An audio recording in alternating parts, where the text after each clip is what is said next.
रूस और यूक्रेन युद्ध के दौरान भारत रूस से सस्ता कच्चा तेल खरीद रहा है, लेकिन अब ये सस्ता तेल मोदी सरकार के लिए बड़ी मुसीबत बनता जा रहा है।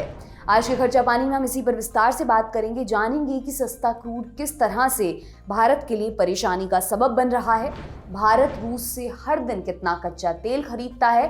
इसके अलावा ये भी जानेंगे कि रूस के साथ भारत का व्यापार घाटा कितना बढ़ गया है, रुपए में विदेशी व्यापार करने की मोदी सरकार की योजना पर क्या असर पड़ सकता है।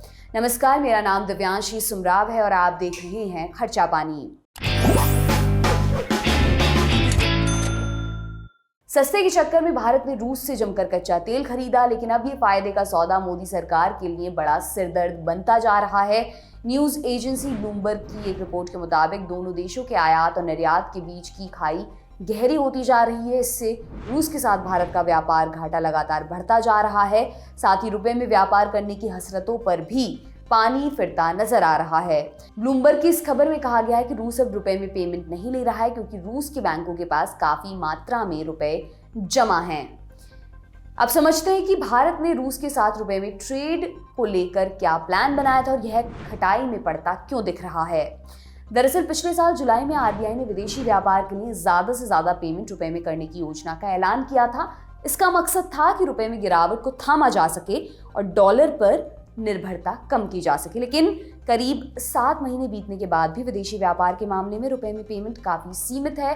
सिर्फ विदेश से खरीदे गए हथियारों को छोड़कर किसी और अन्य सामान के लिए रुपए में भुगतान अब भी पूरी तरह से नहीं हो पा रहा है। वहीं अगर रूस की बात करें तो यूक्रेन युद्ध के बाद से जब अमेरिका ने रूस पर आर्थिक प्रतिबंध लगाया, तो भारत ने इस मौके को ताड़ते हुए रूस से बड़े पैमाने पर कच्चा तेल खरीदने के लिए भी रुपए में व्यापार का विचार रूस के साथ साझा किया था, जिसे रूस ने स्वीकार भी कर लिया। इसी के तहत पिछले साल आरबीआई ने रूसी बैंकों को भारत में वोस्ट्रो अकाउंट खोलने की अनुमति भी दे दी थी। 15 नवंबर को न्यूज एजेंसी पीटीआई ने कॉमर्स सेक्रेटरी सुनील बर्तवाल के हवाले से लिखा था कि 9 वोस्ट्रो अकाउंट खोले गए हैं, एक यूको बैंक में, एक स्बर में, एक वीटीबी में और 6 इंडसइंड बैंक में। स्बर रूस का सबसे बड़ा बैंक है, जबकि वीटीबी रूस का सरकारी बैंक है। वोस्ट्रो अकाउंट खुलने से भारत के साथ व्यापार करने वाले देशों को आयात या निर्यात करने पर डॉलर की जगह रुपए में भुगतान करने की सुविधा मिलती है। लेकिन रूसी बैंकों की तरफ से भारत में वोस्ट्रो अकाउंट खुलने के कई महीने बीत जाने के बाद भी अब तक रूस के साथ रुपए में ज्यादा लेन देन नहीं हो पा रहा है, क्योंकि रूस के बैंक अपने यहाँ रुपए का ढेर जमा करने के पक्ष में नहीं है। वहीं सस्ते के चक्कर में भारत ने रूस से जमकर तेल की खरीदारी बढ़ाई है। ट्रेड मिनिस्ट्री के आंकड़ों के मुताबिक पिछले साल जनवरी से लेकर नवंबर तक यानी 8 महीने में भारत ने रूस से 16 गुना ज्यादा कच्चा तेल खरीदा है। इसके चलते रूस के साथ भारत का व्यापार घाटा काफी बढ़ गया है। हालांकि इसका समाधान निकालने के लिए दोनों देशों के अधिकारियों ने पिछले महीने मुलाकात की थी, ताकि रुपए में व्यापार करने की योजना को वापस पटरी पर लाया जा सके। इस बैठक में भारत ने इलेक्ट्रॉनिक्स जैसे क्षेत्रों में रूस के साथ निर्यात बढ़ाने के तरीकों पर काफी चर्चा की थी। इस बारे में हमने फाइनेंस एक्सपर्ट शरद कोहली से बात की। आइए उन्हें सुनते हैं। जुलाई में जब रशिया से ऑयल इंपोर्ट्स बढ़े, जब क्रूड ऑयल की प्राइसेस बढ़ी, रशिया ने हमें डिस्काउंटेड शुरू किया, तो आरबीआई ने पहले परमिशन दी 9 बैंक को। पहले तो ये बैंक जाना नहीं चाह रहे थे वहां पर, इनको डर था कि हम वहां पर अगर वोस्ट्रो अकाउंट खोलेंगे तो यूएस को पता लगेगा, तो इन बैंकों के यूएस में स्टॉक एक्सचेंज में कुछ एक बैंकों के तो शेयर्स भी ट्रेड होते हैं और इन बैंकों की यूएस से डीलिंग है। इनको लगा यूएस हमारे ऊपर सैंक्शंस लगा देगा। खैर, उस मसले को सुलझा लिया गया। सरकार ने इनको कन्विंस किया, आप चिंता मत करिए, हम ये सैंक्शन नहीं लगने देंगे, आप पे कोई असर नहीं होने देंगे। इन्होंने वहां जाके वोस्ट्रो अकाउंट खुलवा लिए। अब वोस्ट्रो अकाउंट का अर्थ और मैकेनिज्म में ही सारा इसका जवाब छुपा हुआ है, क्योंकि अगर इसको हम आसान भाषा में समझे तो इसको ऐसे समझे कि यहां से जब हम कुछ इंपोर्ट कर रहे हैं रशिया से यहाँ पर, और वो इंपोर्ट इस समय मेनली क्रूड ऑयल का हो रहा है, और क्रूड ऑयल का इंपोर्ट करीब करीब 16 गुना बढ़ चुका है। 400% हमारा रशिया से कुल मिला के इंपोर्ट बढ़ चुका है। अब इस इंपोर्ट के बढ़ने से क्या हुआ, देखिए इसको समझिए कि हमें वहां से पैसे ज्यादा पे करने पड़ रहे थे रशिया को। और वोस्ट्रो अकाउंट का मतलब ये होता है कि हमारे एक्सपोर्टर्स जब यहां से सामान भेजेंगे तो वो उनकी पेमेंट वहां से आएगी, इंपोर्टर्स जब हम वहां से सामान मंगाएंगे तो पेमेंट यहां से जाएगी। तो वोस्ट्रो अकाउंट का यहां पर रोल आ जाता है। रोल ये होता है कि अगर हम रुपये में ट्रेड करना चाहते हैं तो हम जो पैसा हम इंपोर्ट करने के लिए वहां पर भेजेंगे, तो हुआ क्या कि वो पैसा वहां इकट्ठा होता गया, क्योंकि हमारा इंपोर्ट लगातार बढ़ता गया, तो वो पैसा वोस्ट्रो अकाउंट्स में इकट्ठा होता गया। अब रशिया ने कहा भैया इस रुपए का हम क्या करेंगे, इतने सारे पैसे इकट्ठे हो गए। तो इंडिया ने कहा कि जो हम यहां से एक्सपोर्ट करते हैं वो पेमेंट आप बदले में वहां से भेज दीजिएगा। हुआ क्या कि एक्सपोर्ट जो था वो 14% गिर गया।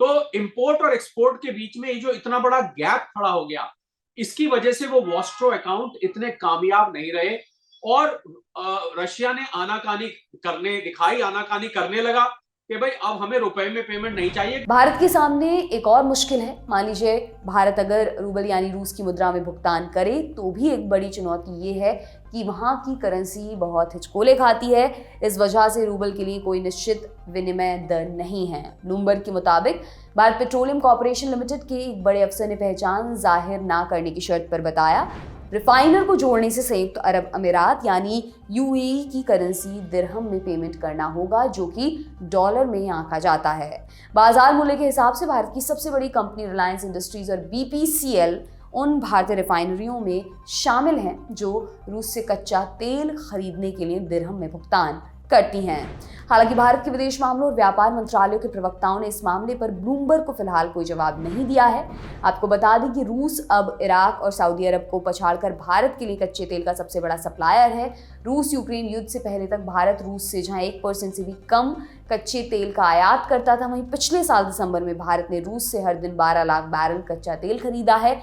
यह आंकड़ा एक साल पहले की तुलना में 33 गुना ज्यादा है। और अगर इस तरह से देखा जाए तो रूस के साथ द्विपक्षीय व्यापार में कच्चे तेल का दबदबा बना हुआ है। इसके अलावा पिछले कुछ महीनों से भारत रूस से सूरजमुखी का तेल और फर्टिलाइजर भी खूब खरीद रहा है। नतीजतन रूस से भारत का आयात पिछले साल जनवरी से लेकर नवंबर के बीच 400% से अधिक बढ़ गया है। निर्यात की बात करें तो रूस के साथ भारत का निर्यात 14% घट गया है। वहीं रूस के साथ रुपए में व्यापार ना हो पाने के चलते पहले से ही दबाव में चल रहा भारतीय रुपया और कमजोर पड़ सकता है। इस बारे में भी हमने एक्सपर्ट से बात की, आइए उन्हें सुनते हैं। हमारा रुपी ट्रेड का हमारा जो सपना था कि हम रुपी को इंटरनेशनल करेंसी बनाएंगे और रुपी की एक्सेप्टेबिलिटी दुनिया में धीरे धीरे बढ़ेगी, वहां पर मुझे लग रहा है थोड़ा सा एक स्पीड ब्रेकर आ गया है। क्योंकि वहां पर पैसा, क्योंकि उसके कारण जो अभी मैंने बताया कि ट्रेड डेफिसिट हमारा बढ़ गया है, हमारे इंपोर्ट्स बहुत ज्यादा है एक्सपोर्ट के मुकाबले। ये मैं रशिया की बात कर रहा हूं।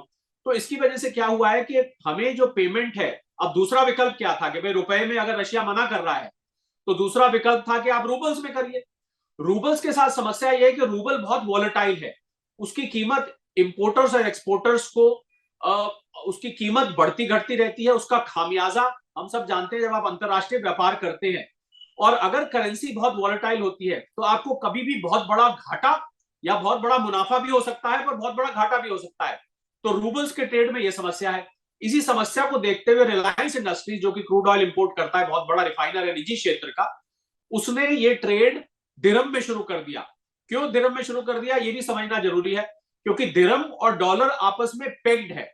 3.667 दिरहम का एक डॉलर है। जैसे जैसे डॉलर की रेट बढ़ती है, ये रेट दिरहम और डॉलर का रेट चेंज नहीं होता है, ये हमेशा एक जैसा रहता है। इसको हम बोलते हैं पेग्ड करेंसी। तो रिलायंस इंडस्ट्रीज ने डॉलर को, क्योंकि डॉलर में पेमेंट कर नहीं सकते थे आप रशिया में, तो उसने दिरहम के थ्रू पेमेंट करनी शुरू कर दी। तो एक हमें थर्ड करेंसी का इस्तेमाल करना पड़ा। तो इसका असर यह हो रहा है कि रुपी पर प्रेशर, जिस प्रेशर को रुपी पे घटाने के लिए हमने ये सारी योजना लॉन्च की थी, वो प्रेशर वापस आता दिख रहा है। क्योंकि आज की मैं अभी बात करूं तो आज भी रुपया 83 रुपए के आसपास घूम रहा है, 82 रुपए 50 पैसे और 83 के आसपास घूम रहा है। और ये सारी योजना के पीछे लक्ष्य ये था कि हम ये जो रुपए को डॉलर के अगेंस्ट जो प्रेशर पड़ रहा है, जो कमजोर हो रहा है रुपया, उस कमजोरी को हम रोकें और हम रुपी को इंटरनेशनल करेंसी बनाएं। तो मुझे लग रहा है इसका हल ये है, अगर हम इसके हल की बात करें, इसका हल ये निकल के आता है कि या तो रुपी इंटरनेशनल हो जाए, कि रुपी एक इंटरनेशनल करेंसी बन जाए, या दूसरा हल, बहुत जरूरी बात जो मैं बताना चाहूंगा, कि हमारा एक्सपोर्ट अगर रशिया को बढ़ जाए। ये था आज का खर्चा पानी दोस्तों। बुलेटिन आपके लिए लिखा था हमारे साथी प्रदीप यादव ने। आपकी इस विषय पर क्या राय है हमें कमेंट बॉक्स में जरूर बताएं। अगले एपिसोड तक अपना खूब ख्याल रखें। शुक्रिया।